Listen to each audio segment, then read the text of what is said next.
আজকে চাকদার বুকে পেলাম আমরা আরও একটা রাসেলস ভাইপার। মারাত্মক বিষাক্ত এই সাপ কোথায় উদ্ধার করলাম, চলুন জায়গাটা একবার দেখিয়ে দিই। আপনার নামটা বলুন। লিপি কর্মকার। এইটার ঠিকানা কি এই জায়গাটার? এটা চাকদা ভাগীরথী রোড। ভাগীরথী তো অশোকতলা পৌরসভা না পঞ্চায়েত পড়ছে? পৌরসভার মধ্যে পড়ছে। সাপে কোন জায়গায় দেখেছিলেন প্রথমে? ওইখানে দেখেছিলাম, আমি এই চেয়ারে বসা ছিলাম। আচ্ছা।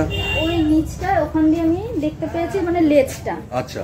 এবার ওখান থেকে লেজটা দেখে ভালো করে মানে দেখার চেষ্টা করলাম যে ওটা প্রথমে ভেবেছি ইঁদুর হয়তো, তারপরে দেখছি কি না, তারপরে দেখছি ওখানে সাপ দেখেছি। হ্যাঁ, তারপরে দেখলাম যে ওটা। আপনি চন্দ্রবড়া সাপ দেখে চিনতে পেরেছেন, তাই তো? তো আজকে আর একটা সেকেন্ড রেস্কিউ প্রোগ্রামে চলে আসলাম। দেখুন কিভাবে বাইট করছে।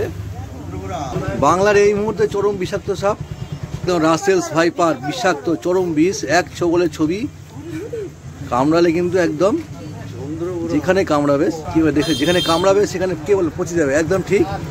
বিষের প্রকৃতি হচ্ছে হিমোটক্সিক। দেখুন কিভাবে তাকাচ্ছে, দেখুন। বাংলার পঞ্চায়েত থেকে পৌরসভা, গ্রাম থেকে শহর, মাটির বাড়ি থেকে পাকা বাড়ি, ছেয়ে গেছে ভয়ঙ্কর এই বিষধর। ভিডিও দেখে শেখার চেষ্টা করতে পারেন, কিন্তু সেটা হবে আপনার জন্য বিপজ্জনক।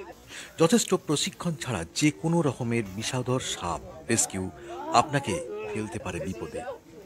চন্দ্রবোড়ার মাত্র 43 মিলিগ্রাম বিষ তুলতে পারবে না কোনো গুণিন বা কোনো ওঝা।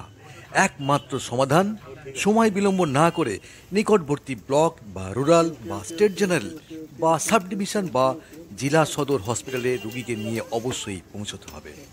যে কোনো বন্যপ্রাণকে বাঁচাতে যোগাযোগ করুন ওপরের দেওয়া ফোন নাম্বারে। যে জায়গা থেকে রেস্কিউ করলাম সাপটাকে আমরা ছেড়ে দেবো, রিলিজ করব।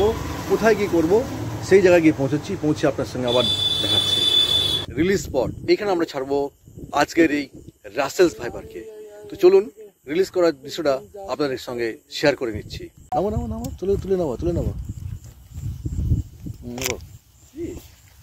আমরা এই রাসেলস ভাইপারটাকে এখানে আমরা ছেড়ে দিচ্ছি। আমার সামনে Ganga, the big size Russell's viper. দেখুন ছেড়ে দিলাম। এই হচ্ছে সামনে আমার গঙ্গা আমরা রিলিজ করে দিচ্ছি।